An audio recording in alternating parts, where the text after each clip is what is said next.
Students, in this class we are going to study about three-phase induction motor. Normally all motors having stator and rotor parts. Here also likewise. Stator is made up of cast iron in the olden days. Nowadays we are using stainless steel. Why? Because means cast iron having low permeability. It will produce low magnetic flux as well as the hysteresis losses is more. Suppose we are taking stainless steel means permeability is high, it will produce more magnetic flux, hysteresis losses is also less. Likewise, iron weight is more, stainless weight is less. Likewise, iron cost is more, stainless steel cost is also higher than the iron. Then, iron is a hardest metal, stainless steel is a soft metal. Therefore, we are choosing stainless steel for manufacturing the core of all type of motors. Then, how the how the stator is constructing. Take 12 mm thickness of stainless steel, cut it down as shown in diagrams, then put it inside the varnish for insulation purpose or lamination purpose.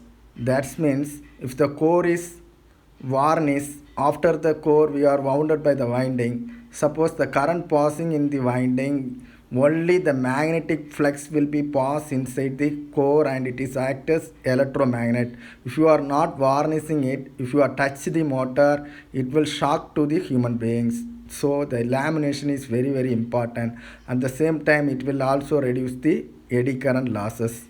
Likewise, we have to manufacture n number of pieces according to the machine design. Then the lower projection in the pieces is called a slot, upper projection in the pieces is called as tooth. Then place one after in such that all the slots are get together and all the tooth are get together and make a rivet joint or make a welding. Now you get a hollow cylindrical shape.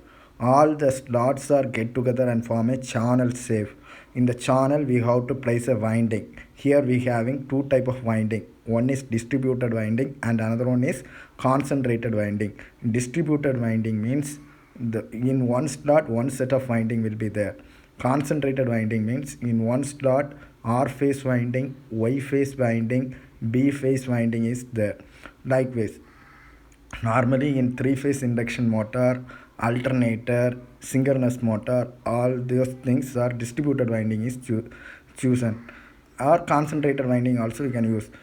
So we are placing a winding is made up of copper, and we can use aluminum also. The copper means it having good conductivity, it will also produce more efficiency, the losses is less, heat losses is less. Suppose we are choosing aluminum, the capital cost is goes to low but running cost is increases, that means the power losses is more.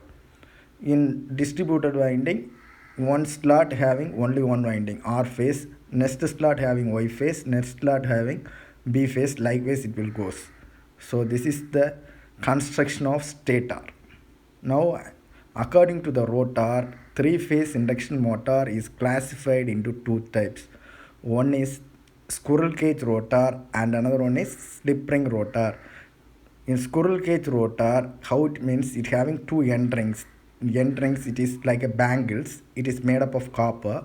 So place a two bangles in parallel. After that we have to place a copper bar like a choco bar. It is like a bar shape, it is also made up of copper. So the two end rings are connected by the copper bars. In the spacing of the squirrel, top of the squirrel we can see a line, no? Likewise we have to place the copper bar, so it is called as squirrel cage. If you are take a photo from top, it is like a squirrel lines. So while placing the copper bars between the two end rings, it must be in skewed nature, or otherwise it will produce a hogging effect in the induction motor. This is what the construction of squirrel cage rotor. Then construction of slip ring induction motor. Here the core is made up of stainless steel.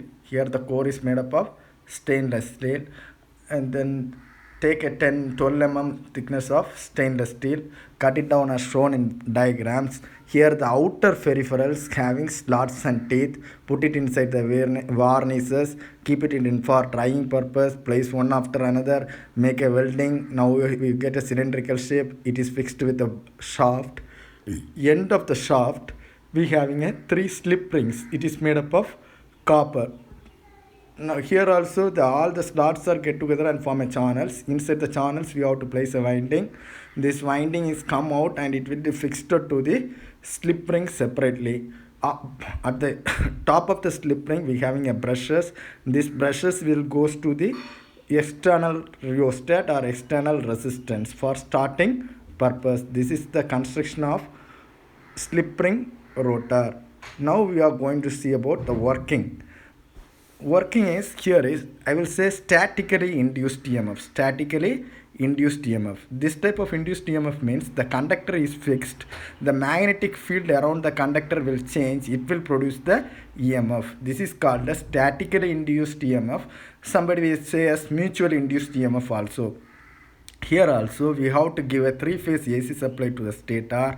Stator produce the rotating magnetic field. This rotating magnetic field cuts the rotor, squirrel cage, copper bars, as well as wound rotor or slip ring rotor also having a winding. It will cause us EMF. Due to this EMF, the electron will flows in the copper bars as well as wounded windings. It will produce magnetic flux. Stator also having magnetic flux. Suppose two magnets are nearer, attractive force or repulsive force will be there. Here the stator rotating magnetic field is in the speed of n is equal to 120 f by p. It is called the synchronous speed, but the magnetic flux passes to the rotor. It having some slip. Therefore the speed of the rotor having less than the synchronous speed. Once again I am simply explain. The stator we having winding, we are giving a 3-phase AC supply.